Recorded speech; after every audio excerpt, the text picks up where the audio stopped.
Pastor Jim's been pestering me for a good long time about you need to do an ABF about the history of the church.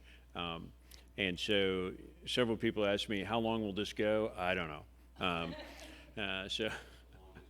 know. Probably less long than my impulse is, because my impulse is to delve into many, many things that I think are interesting, which may or may not be of great interest to other people.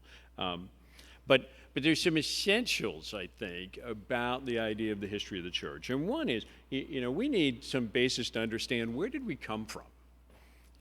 There is a great tendency in life to believe that everything started with me or with my grandparents or, within memory, and to not understand that there is a long trail before that influences how we got here, and that there is great value in understanding those who have walked this path before us. It's easy to convince yourself that the challenges of this day and the things that are true in your life and the difficulties that you face are things that are unprecedented, that nobody has ever had to face this stuff, deal with these things, live in such times before. And it's just not true. As much as I want to think that I'm unique and different and that my experience, faithful people have walked this path before under circumstances that are not radically different, with different technology, clearly, but the things that we are confronting today are things that we can learn from those who have passed before us, who have confronted other things that are not terribly unlike. So, and we need to understand the great story of the bride of Christ and see our place in that story. So those are kind of the really big things. Our ability to see backwards with some clarity helps us to understand our present reality better and see forward in more useful ways. So the questions of these days: are we facing something unprecedented? Or are we in a situation that Christians have never faced before? Others have gone before us, and we can learn from their choices, their experiences, and more than that, God's everlasting loving kindness and his faithfulness to his people down through the ages. So, many Christians have lived in the apparent dying days of a civilization.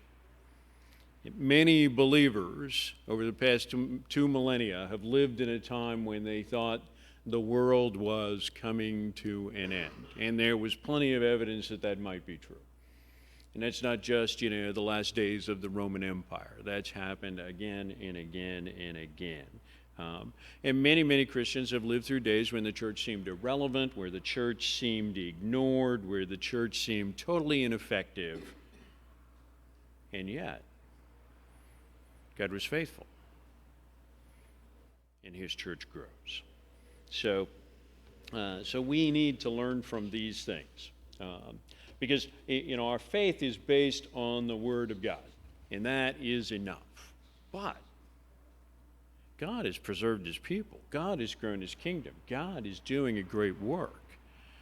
And if we understand that, that will also grow our faith in significant ways. So a couple of things that I'm going to keep showing up with a bag with some books in it, and hopefully it'll be not 5 books most weeks. But I want to give you at least a little bit of the fruit of my distractions and the things that I read and the things that I think about and ponder about. And I want to do this not so much chronologically, but in some more thematic kind of ways, because the story is, in many cases, of things that kind of keep happening. And I want to look at some of the ways that the same things or the same challenges have happened down through the years. So next slide. The fundamental question that goes with the story of the church is in the book of Acts, At the time of the resurrection, there are about 120 believers in the church. And Rodney Stark, who's a sociologist and historian who's written some really things that I find very interesting about the history of the church, calls this the marginal Jesus movement. At the time of the ascension, there are no more than a few hundred people who are Christians. Jesus has personally written nothing that has stayed. He has visited no large city other than Jerusalem. And there is no reason at that moment to think that something truly world-altering has occurred. You know, the secular writers of the day pay no attention to these events at all because they see no significance in them. The people that wrote history in that era totally ignored all this because they didn't think it was of any interest. And through the first century, you know, Josephus writes his history of the Roman wars against the Jews in the middle of the first century and mentions Christianity only twice. And there's a lot of people that think that the second time he mentions Christianity, it's probably something that somebody inserted later, that Josephus may not have even written that part. The Roman historian Tacitus, who wrote extensive histories of Rome covering the large parts of the first century, mentions Christianity once, obliquely in referring to rioting that had happened in Rome. So, you know, the people of the moment paid no attention to this. The Jesus movement, which, you know, the next, hit the advance there, transformed the world. And in the first century, there was almost no one who saw that that might actually occur. So Rodney Stark actually thinks that at the end of the first century, there were about 7,000 Christians in the whole world. That after Paul's missionary journeys, after the apostles went out, after the first great cycle of evangelization, he thinks not even 10,000 people were Christians. And that may or may not be true, but it's not crazy talk anyway. The church was not really big for a long time. But the church changed the world. So, a guy named Alvin Schmidt wrote a book called How Christianity Changed the World, 2001. Here's what Schmidt says, and I'm not going to read you the book. This is the table of contents. Schmidt says that Christianity changed the world because Christianity is the religion that transforms people as individuals in such a way that their lives are radically changed and that they go and do things which otherwise would never have occurred. That Christianity is life transforming, and that explains so much of what Christians have done. That Christians are the people in all of history that believe and act on the concept that life has sanctity, that life has dignity, that life has value. Christians are the only people in the ancient world who pushed back against infanticide, which was common in the ancient world and practiced very widely and respectable. And Christians are the only people in the whole Roman era who thought that infanticide was wrong and who did something about Christians historically have been the only people who have stood against abortion in public ways. Christians have been the only people who have stood against, euthanasia and the various guises that it has had down through the years. Christians are people that have consistently believed in the sanctity of human life, and that killing people randomly or in mass, etc., is evil. Down through human history, that is Christians. And the people today that stand in those things are almost always people that are quoting from Christian sources and influenced by Christian thinking in so doing, even if they're unbelievers. Most of the push for sexual immorality in all of history comes from Christians. Sanctity of marriage, that kind of stuff. That is almost all stuff that comes from Christians and comes from the church. Treating women as having innate human dignity, as having equality before God, as having value and significance is a thing that comes from Christianity. And of course, in the Muslim world today, it's still not true for the most part, right? So, and not much in the Hindu world, for instance. Christians are the basis of that. Almost all public charity has roots in Christianity. Almost all charitable organizations have a Christian beginning of some sort. And that's true around the world. Hospitals are invented by Christians and still, in many cases, run by Christians. Public education, Christians are the basis for the idea that there should be public education, that there should be mass education, that everybody should go to school. All those are things that come from Christians who believed in the work of God. The idea that your work should have dignity, that your work matters, that it's not just labor for a wage, but that it has larger significance, is a fundamentally Christian idea. The idea that you should be treated with some dignity and honor at work is a fundamentally Christian idea.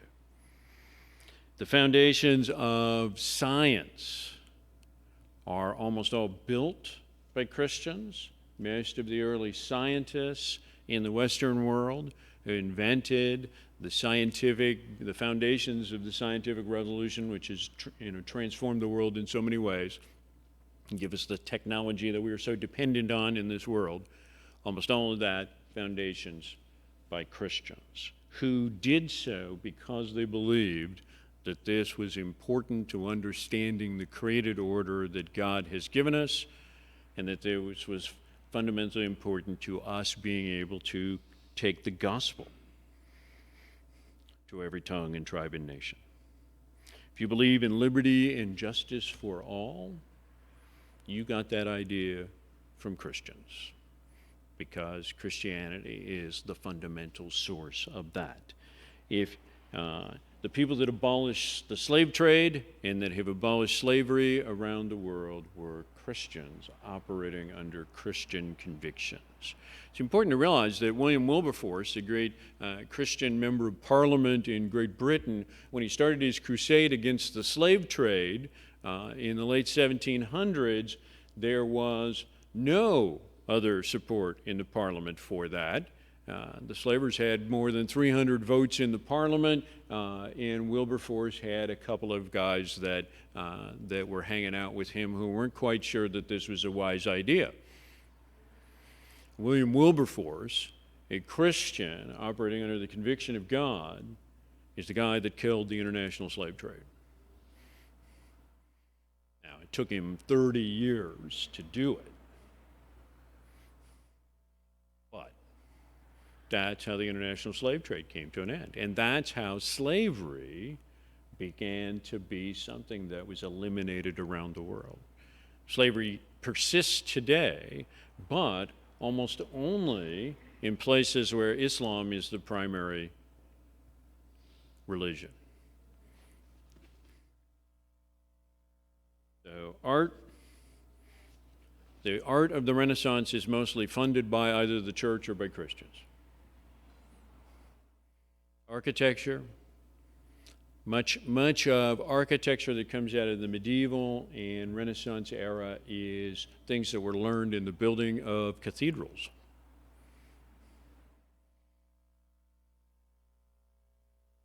Music. If you like an orchestra, Christians invented that.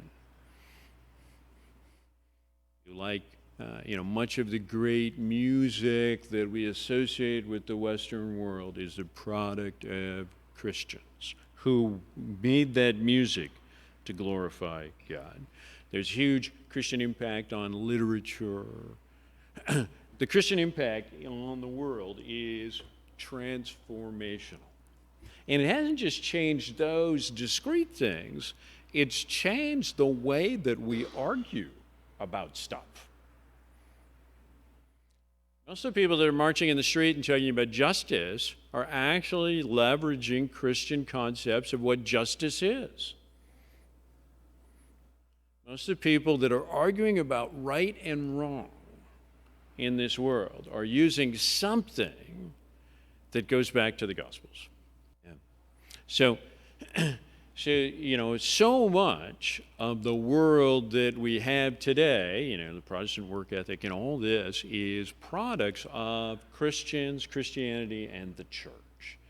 And it's important that we remember this. If you read, a history textbook today, the church is mostly presented as, bad, repressive, wars, etc. But so much of what the textbook likes is stuff that has a very deep Christian imprint on it. Jesus, the marginal Jesus movement, transformed the world. Christianity is the world's largest religion. The world population is estimated about 7.8 billion. There's estimated about 2.3 to 2.5 billion Christians in the world. That's roughly 30% of the world population, which is a higher percentage of the world population than ever before. Now, we live in North America. The church is not growing in North America. We are influenced significantly by Europe. The church in Europe is waning, is shrinking. However, the church is growing fairly rapidly in Asia. The church is growing rapidly in sub-Saharan Africa. The church is growing in Brazil and much of South America. The church is growing. It's just not growing in Rhode Island. It's not growing where we see it. But worldwide, the church continues to grow.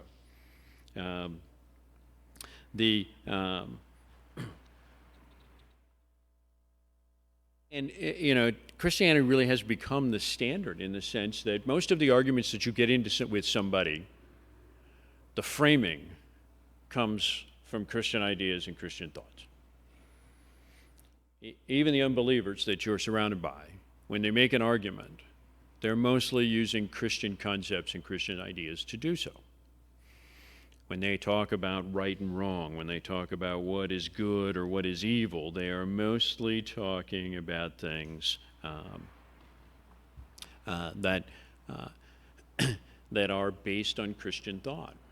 Now, it's easy to think that this is inevitable, that of course Christianity is the world's largest religion. Of course. I mean, it's inevitable in the sense that God is at work.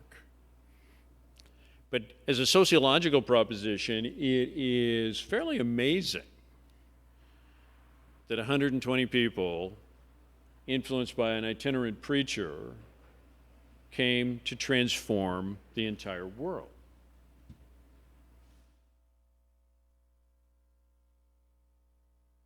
He was a teacher and miracle worker who spent nearly all his brief ministry in the tiny and obscure province of Galilee, often preaching to outdoor gatherings. A few listeners took up his invitation to follow him, and a dozen or so became his devoted disciples. But when he was executed by the Romans, his followers probably numbered more than several hundred.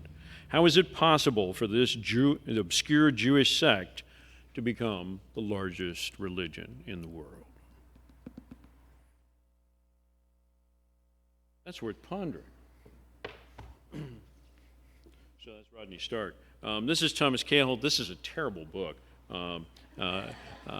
It's called Desire of the Everlasting Hills, The World Before and After Jesus. It is a national bestseller, however, and it's part of a series that Cahill wrote called The Hinges of History. The most famous book out of this is called How the Irish Saved Civilization, which is really about how monasteries in Ireland preserved much of the Western heritage through the Middle Ages. And this book has a lot of stupid stuff in it about Jesus because Cahill just can't quite bring himself to believe it's true.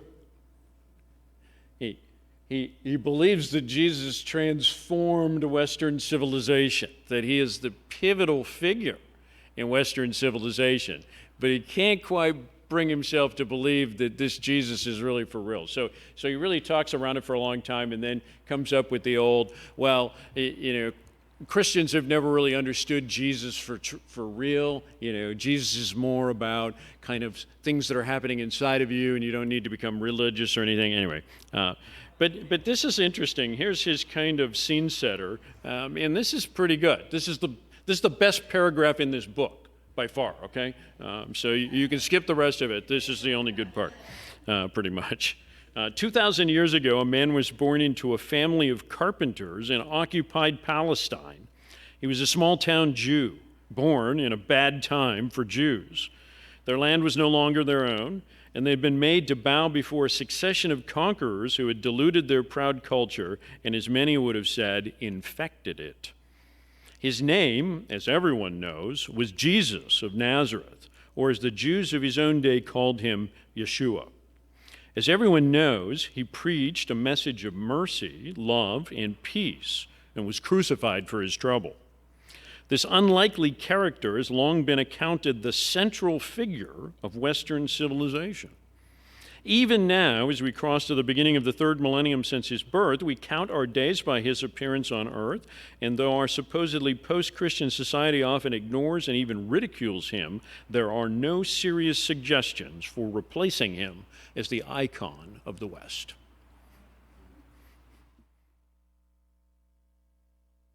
So out of these beginnings, and so this is despite the unlikeliness of so many of the Christian leaders down through the years. This is despite the fact that God has used so many unlikely people and so many horribly flawed people to build his kingdom and advance his church. And this is despite the fact that Christianity has been more persecuted than any faith ever.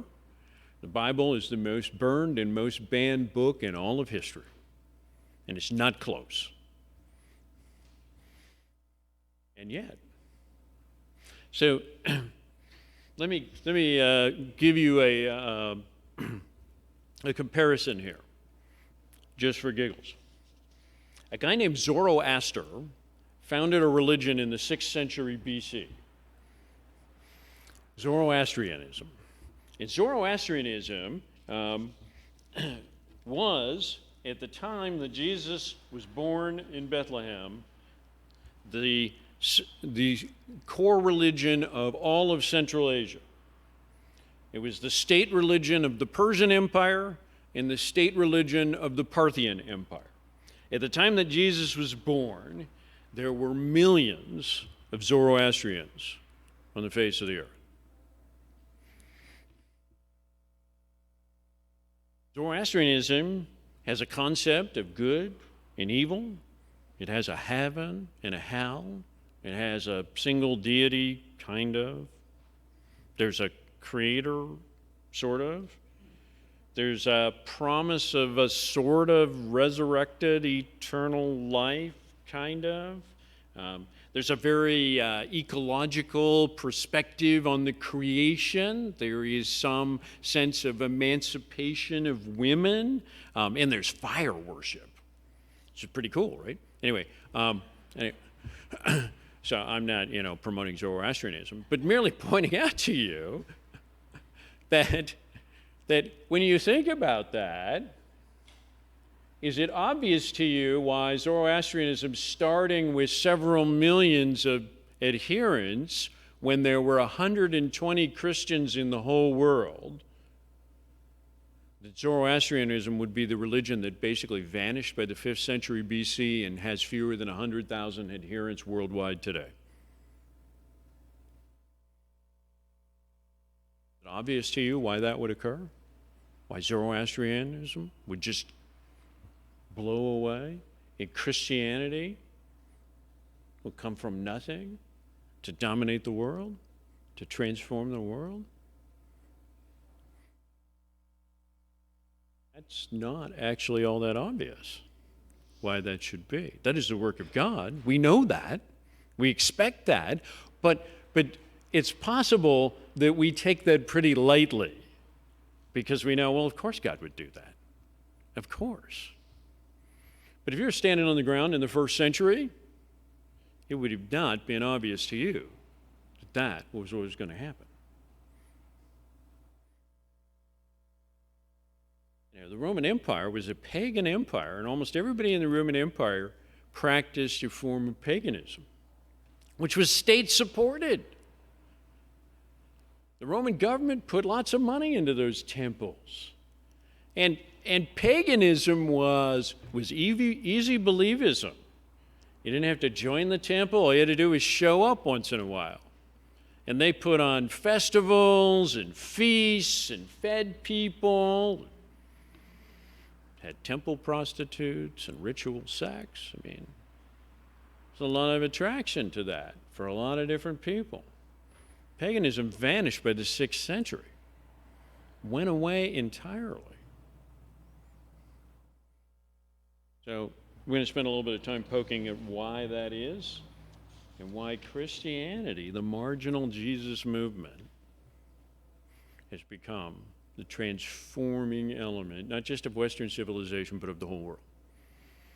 And we as Christians need to appreciate this reality, because when we just take this for granted,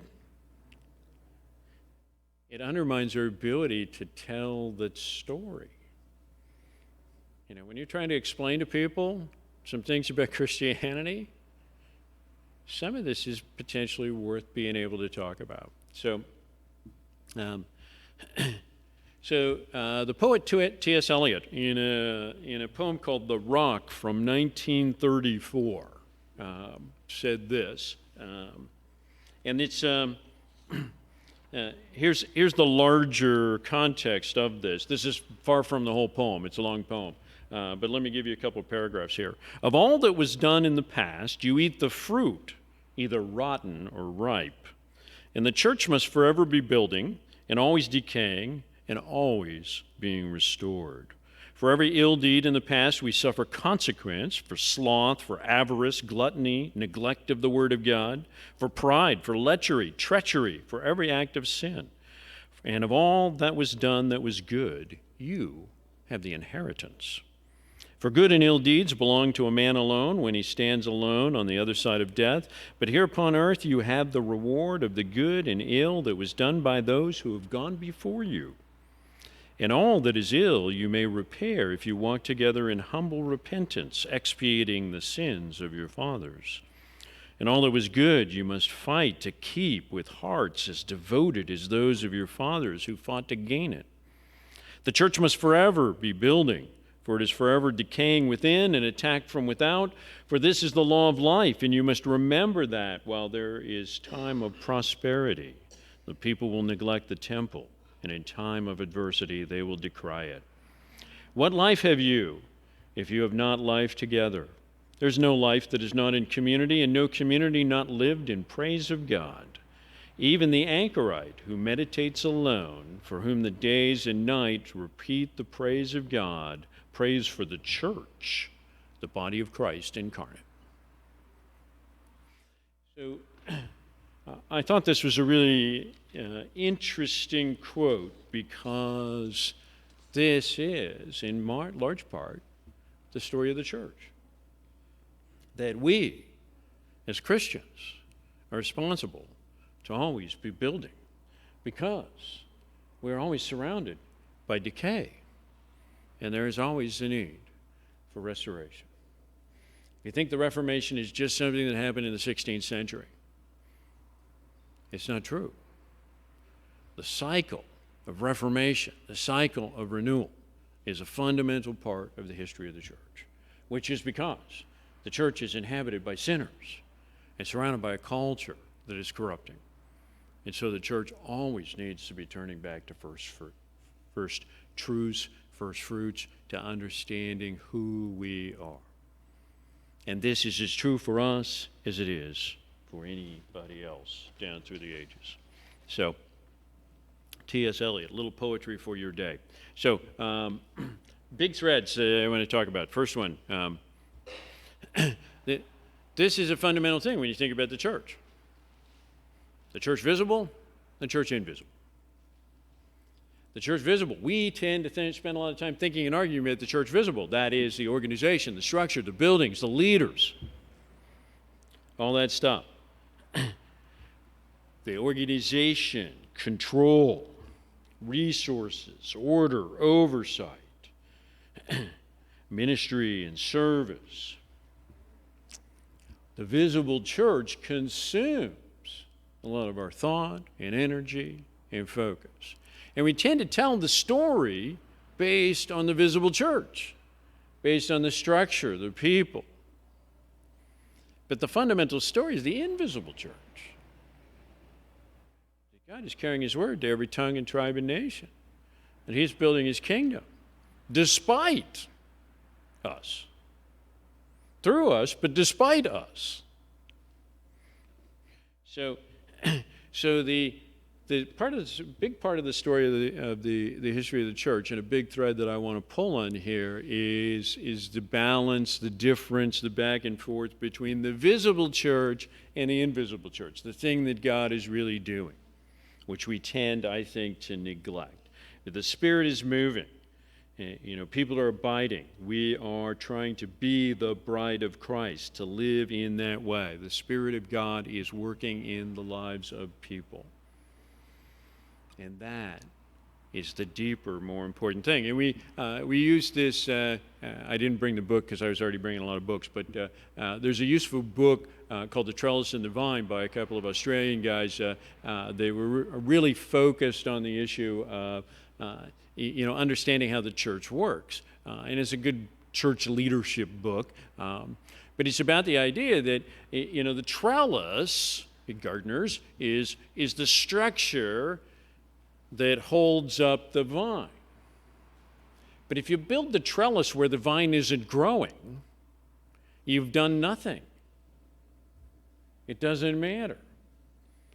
You have to build the trellis where the vine is growing.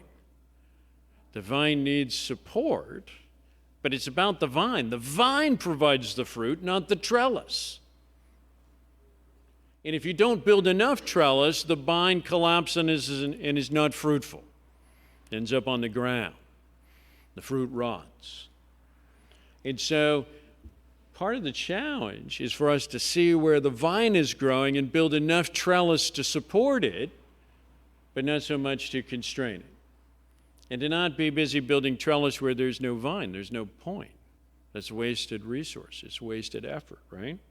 And so part of our challenge is to think about this. A former pastor here, John Barnett, was through a number of years ago, 4 or 5 now, I guess. But he preached what I thought was a really terrific sermon about the opening doors for ministry, and that God has provided us in this place. And it really impacted my thinking about what are the doors that God has opened for us here, and how are we responding to that? We should be doing the things that God has put before us. Pastor Jim and I were down at a prayer thing with a bunch of other churches, and a number of other people came down there on Tuesday as part of a larger prayer initiative across the state here. And some of my interaction with those other churches and other pastors is about, how can we all kind of do the same thing? And in those conversations, I'm always saying, no, we should all be doing different things. Because we all have different doors for ministry that are before us. And we all need to be looking, oh, you do a clothing ministry. We should do that too. Well, probably not. I mean, I don't know. I don't know your situation. But you shouldn't be doing it because we do it. And just because, we covered over part of our parking lot with basketball courts doesn't necessarily mean that that's what your church should be doing. But your church should be doing something because there's some open door for ministry. And it shouldn't look the same for all of us because God is at work in different ways. And so, the church invisible, the vine, the things that are growing, we need to be thinking about how we put our resources, how do we put the things that we're investing in ways that support the work that God is doing, in the ways that He is moving amongst us. That's really important. So with that, the story of the church is the story of the acts of men, women, but people, okay, and the work of God. And sometimes people do stupid stuff, right? Okay? A lot of times they do. Okay? And sometimes they do evil. And they make bad choices. But it's the ongoing story of God at work in and through and despite His people. So there's also the larger issue of the call to engage the culture, to connect with the people. Go, therefore, and make disciples. Go to every tongue and tribe and nation. He came to call sinners. All that requires going, connecting, engaging, being among them. But we're also called to come out from among them, to be a holy nation, to be set apart for His service. And so these two things and the interaction between them are fundamental as we think about the history of the church. These two things, the call to be set apart is helpful in preserving fundamentals, preserving our understanding of the truth, preserving what is, preserving those foundational elements that are important to us. But if we don't go engage the culture, we don't adapt in ways that carry the gospel across cultural barriers into people that think differently and engage in different ways. Paul goes to Athens and gets invited to go speak at the Areopagus. Well, in Athens, Greek culture is omnipresent, and philosophy is the fundamental way that people engage the world. It's the basis of all education in that society.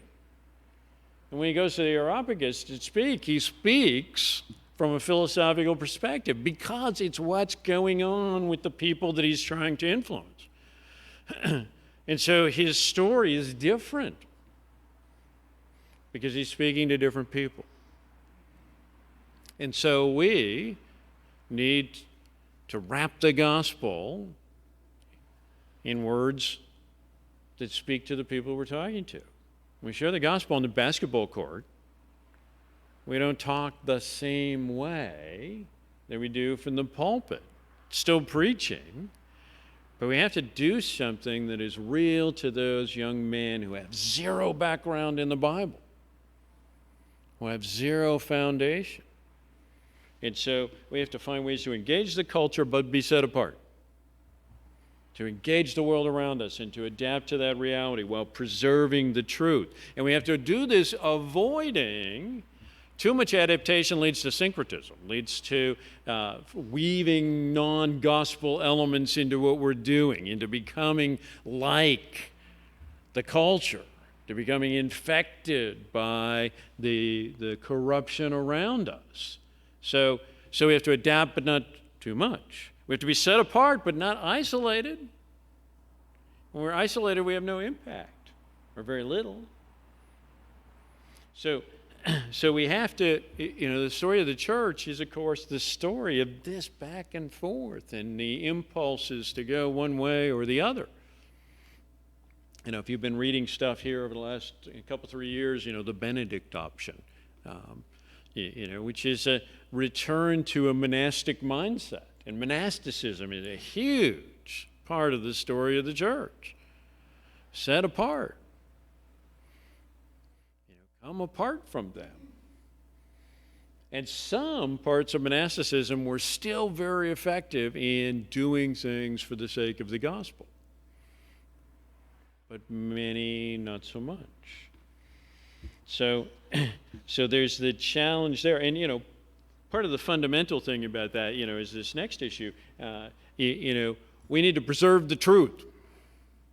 We need to preserve what is true. We need to have doctrine that is true and fully expresses what we are called to do and be.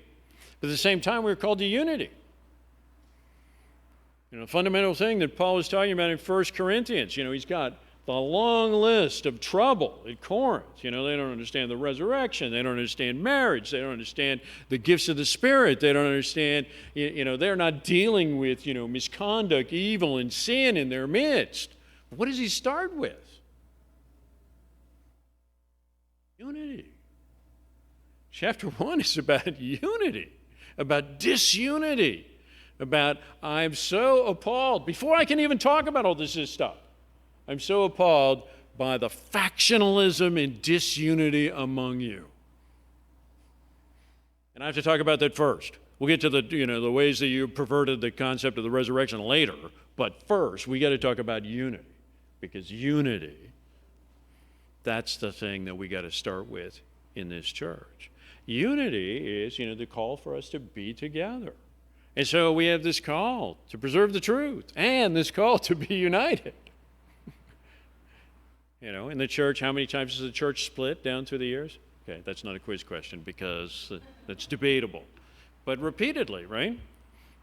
Repeatedly, we have become less united. I saw in a totally secular source writing about politics here a couple of weeks ago, a guy pointing out, do you think that Martin Luther and John Calvin actually would approve of what has happened over the last 400 years in the church? In a sense, did they really want to split off the church into all these different, organizational things? Well, probably not. They were trying to reform the church, not to cut it up into pieces. But we tend to find ways to cut it up into pieces. And I want to point out to you that, the great schism of 1095, between the West and the East, and the Council of Chalcedon, the casting out of the Monophysites of the Eastern Church, and the breach with the Coptic Church in Egypt, and the Reformation for that matter. Isn't it interesting how the divisions in the church almost exactly match political boundaries of that moment?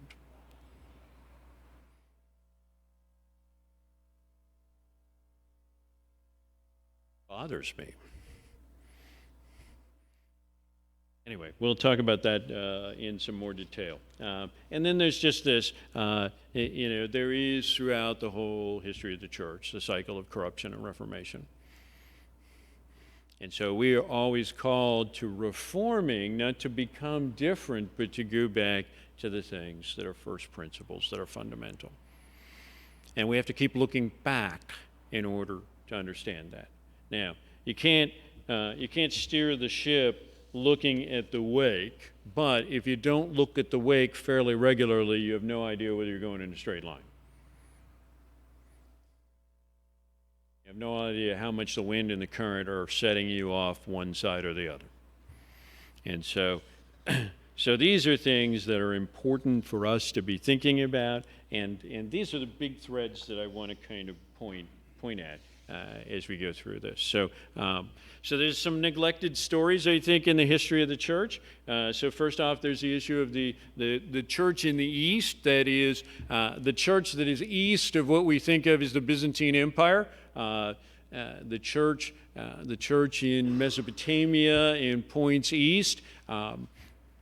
So the churches that are from east of ancient Turkey, in 1965, the six big surviving churches from that area banded together and called themselves the Oriental Orthodox Church. There's still six churches, but they're sort of a consortium now. But there's a church in Ethiopia, the church in Eritrea, the church that was founded by the Apostle Thomas in southern India is one of those six churches. The Syriac Church, which was the largest Christian church in the world from the 5th century through the 9th century, is part of that. So that's a story that an awful lot of us in the West don't know, haven't thought about, and there's some things I think we should learn from that. So that's the church in the East. It's important to realize that the church is really growing in Asia and Africa, that this is a big story that you're not going to read about in the American press. The Reformation is not just a thing that happened in 1517. Okay? And I think, I'm a great believer that the Reformation is not set off by Martin Luther nailing 95 Theses to the door of the chapel at Wittenberg, or the cathedral at Wittenberg. And I'm a believer in that because lots of people nailed stuff to the cathedral door in Wittenberg. And Martin Luther nailed his theses that he'd written in Latin to the door of the cathedral at Wittenberg, when not a lot of people could read Latin. The person that set off the Reformation was the guy who took those down, translated them into Germany, and took them to the print shop and had hundreds of copies made and distributed all over Germany. And we don't know that person's name.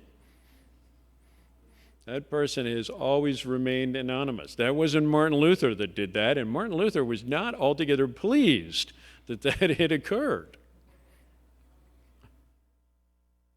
But the Reformation's roots go back at least a millennia before that. So I want to spend a little time with that. I want to go back and talk about the story of Karl, King of the Franks. Because Karl, who was king of the Franks in the year 800 on Christmas, showed up, he was in Rome, and Pope Leo crowned him emperor. And Karl thought that he was becoming emperor of the Romans. Today, we call Karl Charlemagne, which is a name that became attached to him very shortly after his death. And we think he was the first emperor of the Holy Roman Empire, which is a term that Karl never heard. And he did not think that he was becoming emperor of something called the Holy Roman Empire. So I do want to poke at that story and how that came about. And then, the Orthodox Church, the Byzantine Empire, you realize, of course, that the people that lived in the Byzantine Empire would not recognize it by that name, because they never thought that's what it was called. And they didn't call themselves Byzantines. They called themselves Romanoi, Romans. People of the Byzantine Empire thought that they were the Roman Empire.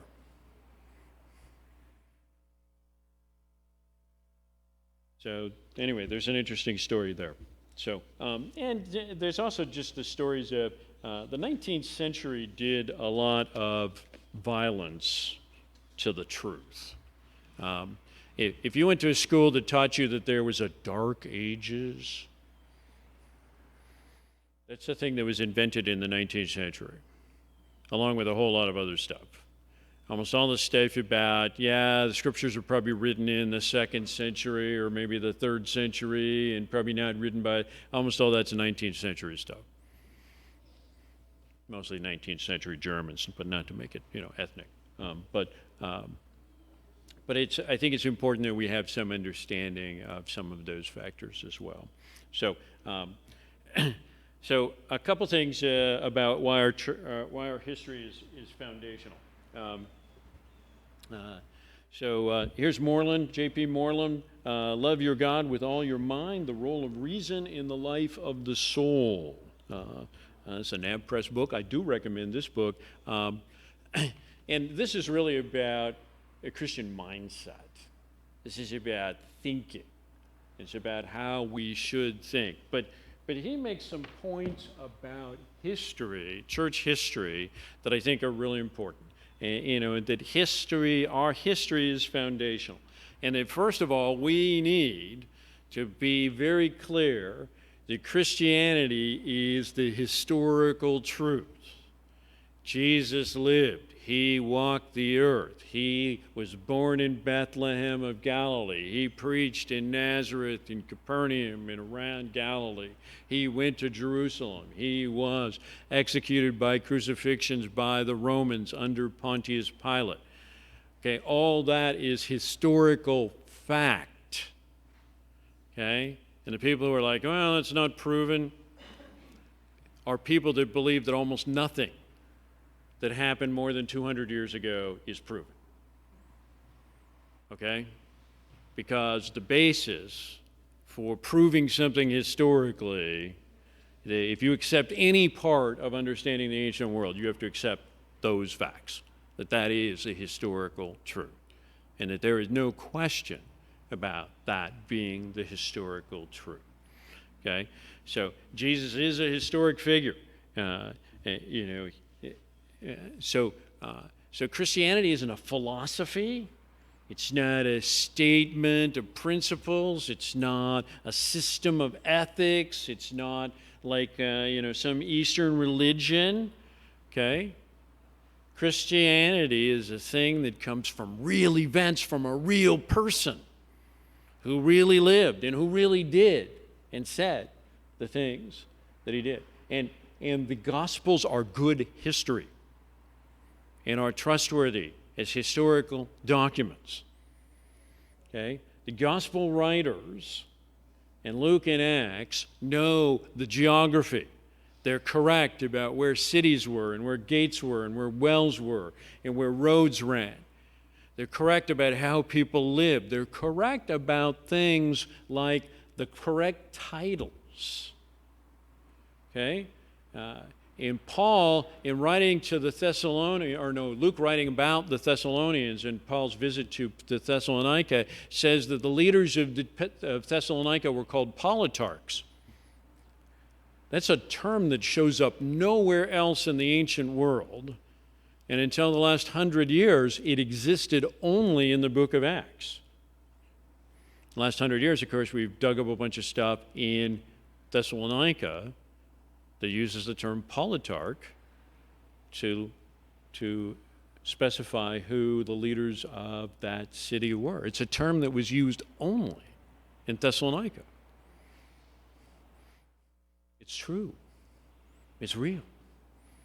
Okay? Christianity is history, and Jesus is a historical figure, and he's not like anybody else. There's no one else that you can compare to Jesus. Nobody. Nobody else is resurrected. Nobody else is coming again. There is compelling historical evidence for the resurrection, and there is no major figure in history who's ever made the kind of claims that Jesus made publicly. Nobody. There's no comparison. Nobody like that. There's nothing else. So, in our history helps us understand who we are and how we got here. So, and those are things that we need to help us in understanding who we are and what we're going to do, what we're doing. So, so that's where I want to go, and I don't know how long this is going to take, but it's going to be a while because I found a lot of stuff that's interesting, and my stack of books is pretty large. But I want to invite you to spend some time as we think about 2 millennia and the people that have gone before us and the heritage that we have inherited. That we might more fully appreciate that we might rejoice and give thanks, that we might more fully appreciate God's faithfulness in building his kingdom, building up his people down to the ages, as he carries this truth to every tongue and tribe and nation. So thanks for your time this morning. Let's pray.